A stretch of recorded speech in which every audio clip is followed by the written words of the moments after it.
আজকের পর্বটি মূলত মানবদেহের একটি বিশেষ অঙ্গ বা হরমোন নিয়ে। হরমোনটি হলো টেস্টোস্টেরন। মানুষের শরীরে যত হরমোন আছে তার মধ্যে টেস্টোস্টেরন সবচেয়ে বেশি গুরুত্বপূর্ণ। এই টেস্টোস্টেরন হরমোন মানবদেহের একটি বিশেষ অঙ্গ, যা আমরা সেক্স হরমোন নামে বলে থাকি। এই হরমোনের মাত্রা শরীর থেকে কমে গেলে জীবনে নেমে আসতে পারে ভয়ঙ্কর বিপদ। আজকের পর্বে আমরা জানব যে টেস্টোস্টেরন কমে গেলে কি হয়, টেস্টোস্টেরন বাড়ানোর উপায়, টেস্টোস্টেরনের মাত্রা কমে গেলে আমাদের কতটা হুমকির স্বরূপ, এবং কি কি খাবার খেলে বাড়ে ও কি কি খাবার খেলে কমে। এই সকল বিষয়ের উপর বিস্তারিত আলোচনা করা হবে।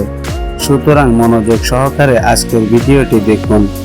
যদি কারো শরীরে টেস্টোস্টেরনের মাত্রা কমে যায় তাহলে তার শরীরে প্রচুর খারাপ সাইড ইফেক্ট দেখা যায়, যেমন পেশি কমে যাওয়া, চুল পড়া কিংবা চুল বৃদ্ধির মাত্রা খুব পরিমাণে কমে যায়, গোঁফ না গজানো, দুর্বল সেক্স পাওয়ার সহ আরও অনেক খারাপ সাইড ইফেক্ট রয়েছে। কোন সময় থেকে টেস্টোস্টেরন হরমোন মানবদেহে বাড়তে থাকে? 25 থেকে 20 বছর বয়সে মানুষের শরীরে টেস্টোস্টেরন হরমোন বাড়তে থাকে, কিন্তু 40 বছর বয়সের পর থেকে শরীরে এই হরমোনের মাত্রা কমতে থাকে। আবার কিছু কিছু সময় অনেক কম বয়স থেকে এই হরমোনের মাত্রা কমে যেতে থাকে, যার ফলে আমাদের অনেক সমস্যার সম্মুখীন হতে হয়। টেস্টোস্টেরনের মাত্রা বাড়ানোর উপায়। সাধারণত টেস্টোস্টেরন হরমোন দুইভাবে বাড়ানো যায়, তা হলো প্রাকৃতিকভাবে এবং ট্যাবলেট খেয়ে বা ট্যাবলেট দিয়ে।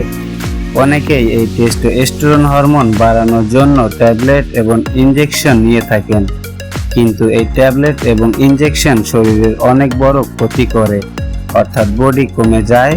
যদি কেউ ইনজেকশনের মাধ্যমে শরীরে টেস্টোস্টেরন হরমোন বাড়াতে চায়, তখন তার কিছুদিন পর তার নিজের থেকে বা অটোমেটিকভাবে টেস্টোস্টেরন হরমোন বৃদ্ধি পায় না।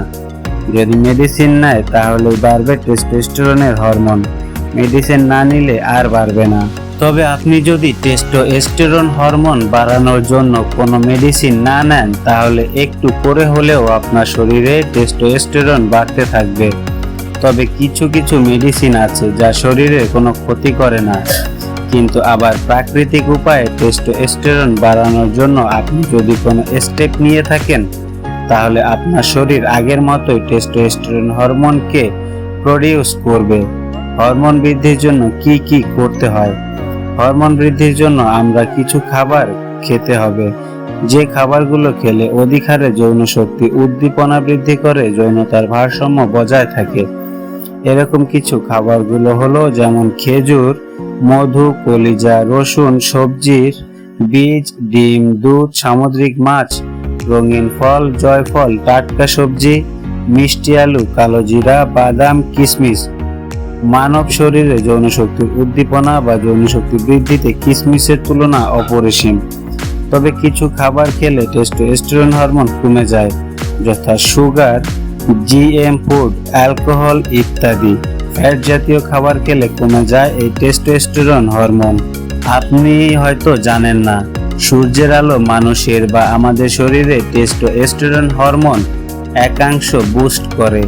আপনি যখন কোনো ডাক্তারের কাছে যাবেন টেস্টোস্টেরন হরমোন বাড়ানোর পরামর্শ নেওয়ার জন্য, ডাক্তার তখন আপনাকে ভিটামিন ডি সম্পর্কিত খাবার খেতে বলবে বা ট্যাবলেট দিবে। কিন্তু আমরা যে প্রাকৃতিকভাবে ভিটামিন ডি পাই এটা অনেকেই জানি না। সূর্যের আলোতে প্রচুর মাত্রায় ভিটামিন ডি থাকে, আর এই ভিটামিন ডি পাওয়ার জন্য প্রতিদিন সকালে এবং বিকালে 20 থেকে 30 মিনিট সূর্যের আলোয় থাকা আমাদের অতীব জরুরি। ভিডিওটি ভালো লাগলে চ্যানেলটি সাবস্ক্রাইব করুন, আর এরকম ভিডিও সবার আগে পেতে পাশে থাকা নোটিফিকেশন বেলটি অন করে দিন।